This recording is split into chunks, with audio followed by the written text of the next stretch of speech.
rioters from January 6th are not only getting an open invitation from some lawmakers on Capitol Hill to go and take a tour, they could also potentially be on the verge of getting one from the president. People you pardoned that were participated in the January 6, 2021 attack, do you plan to meet with any of them or meet with them at the White House? I don't know. I'm sure that they probably would like to. I did them something important, but what they did is they were protesting a crooked election. People understand that also. And they were treated very badly. Nobody's been treated like that. So I'd be open to it. They weren't protesting a crooked election. The election was free and fair. Trump's own aides said that. And they broke and entered into a building and also trashed it and trespassed and beat up cops, in some cases with the cops' own weapons and shields that they had. That comment, nonetheless, came after Stewart Rhodes, the leader of the Oath Keepers that you see here, met with several lawmakers on Capitol Hill last night. That was the day after Trump commuted his sentence and releasing him from prison. Rhodes was convicted of seditious conspiracy and sentenced to 18 years for spearheading the attack, among the longest of the sentences that we saw. His ex-wife, who has accused him of abuse, has called him a danger to America and says she fears for her life now that he's out. And she's my source tonight, Tasha Adams. And I just want to thank you for being here. I know that we had heard from your perspective after Trump came out and commuted his sentence, but what went through your mind when you saw him walking around Capitol Hill with these elected officials? Well, it's pretty disgusting, frankly. And then his comments, he had his little flippant comment that he had absolutely no regrets. People died because of that day. What a disgusting comment to make. It's just horrible. It's mind-boggling that he's out there wandering around being taken seriously when he spearheaded one of the most violent and just horrific days in American history. I mean, if you were a constituent of one of these lawmakers who was either meeting with him already or we've heard from others saying that they would happily give him a tour, what would you say to them? Well, I would hope getting anywhere near Stewart Rhodes would be political kryptonite. I mean, that's what one would think. You wouldn't think that anybody could stay in office just wandering around with somebody who's a convicted terrorist. I mean, there were terrorism enhancements with his sentence. He was not pardoned. It was a little too big of a sentence, I think, to get away with pardoning him. So his sentence was commuted. He's still a convicted felon. It's insane. It's absolutely insane. Yeah, and Trump, to be clear, did say that they were going to review the sentences of the 14 people he commuted and potentially pardon them as well. You referenced, you called it a flippant comment from him, as from Stewart Rhodes, spending several minutes defending himself to reporters. This is just a little of what he said in the halls of the Capitol. What's my role on January 6th? I stood outside and expressed my First Amendment right to free speech. That's it. I didn't go in the Capitol. I didn't tell anybody else to, as all the witnesses said. But you were convicted by a jury of your peers. Sure, an unfair jury, selected from the jury pool. Seditious conspiracy is an incredibly serious charge. Of course it is. And it was used for political purposes to make it look as salacious as possible. Are you surprised that he doesn't have remorse? Well, I guess he did say that he was drunk when he said he wanted to hang Nancy Pelosi from a lamppost. But when you hear those comments, what goes through your mind? I mean, it's exactly what I expect from him. He really likes to lean into the faux righteous indignance. It's sort of how he gains followers. He really likes to do this sort of cult leader, traveling minister bit where he just, goes full fire and brimstone and the crowd, joins in, and kind of the same types of things that we've seen with Trump. It works on a lot of people. And I didn't expect any remorse from him. I think he made a slight mistake when he made a comment earlier when he said he had no regrets, because of course we do know from the trial that he does have a regret, and that is that he was recorded and it played at trial, that he said his only regret was that they didn't bring rifles.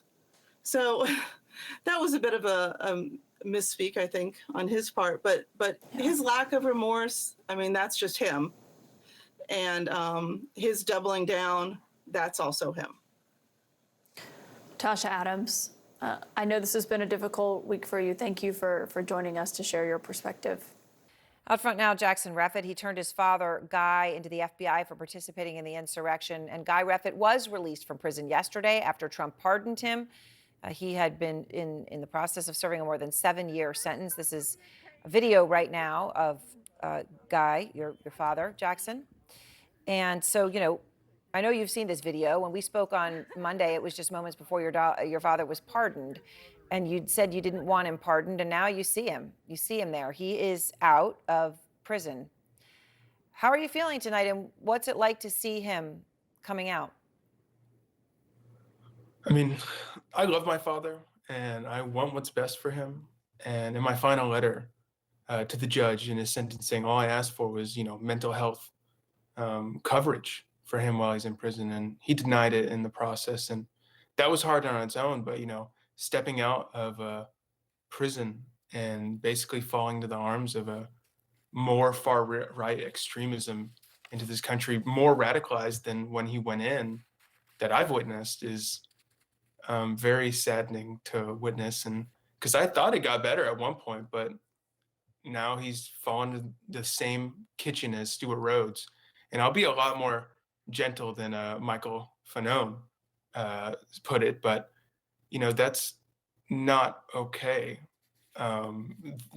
This is validating behavior that can lead to worse and worse situations for people like me, and running into the White House or the Capitol, wherever Trump invited them, is just going to validate them more so and give them something physical that they've really improved their lives by taking this violent action on January 6, 2021. Jackson, you mentioned Officer Fanone, who, of course, was assaulted that day on Capitol Hill. I want to ask you about something your father said, because he has spoken out. But first, you have these serious concerns. The first thing you said, of course, is, I love my father. Have you spoken to him or to anyone in your family since the pardon happened, your mother or sisters? I texted my sister, I love you, and I gotta love you back. And, you know, that's all I really need in this moment, is just that. And I need distance and time just to prioritize my safety and, you know, make sure I'm okay in this moment. And I've taken the precautions needed to get to this point. And, you know, they've expressed that. And of course, my dad said he loves me and all that. But, you know, the only way we can really go forward if he acknowledges is what led him down this path, you know, Trump and these far-right extreme militias that, you know, bounced off of Trump in his presidency towards the end of 2020. And until that happens, I don't know what I'm going to do. I don't know how I'm going to go forward with any of this. And it's terrifying to even think about, because I don't know. Jackson, look, I'm glad you had that exchange with your sister. I hope it makes people, you know, feel a sense of, I don't know whether it's a sense of hope, but at least that there can be love, even with so much division. Yeah. You talk about your worry that you thought at one point your father was changing, but that then he has turned more towards these radical groups. He did speak to reporters when he got out of prison yesterday. I know that you've seen this, but just let me play for everybody, because I know obviously he was in prison serving his time and you wouldn't have seen him or heard him. So he just spoke, and here's what he said. You're not going to get a fair trial here if you're not on their political agenda. You're not going to get that here. What would you say to Donald Trump right now? Peace, brother.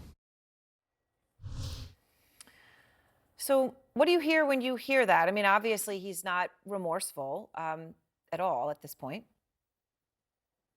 No, and that's the one thing we can't get past, is an understanding of actions and how it's affected us. I mean, I am severely guilt-ridden with my action and my participation in tipping the authorities. I live with it every day of my life, and I acknowledge the pain and suffering that I've put onto my family by my actions, by doing what I thought was to protect them.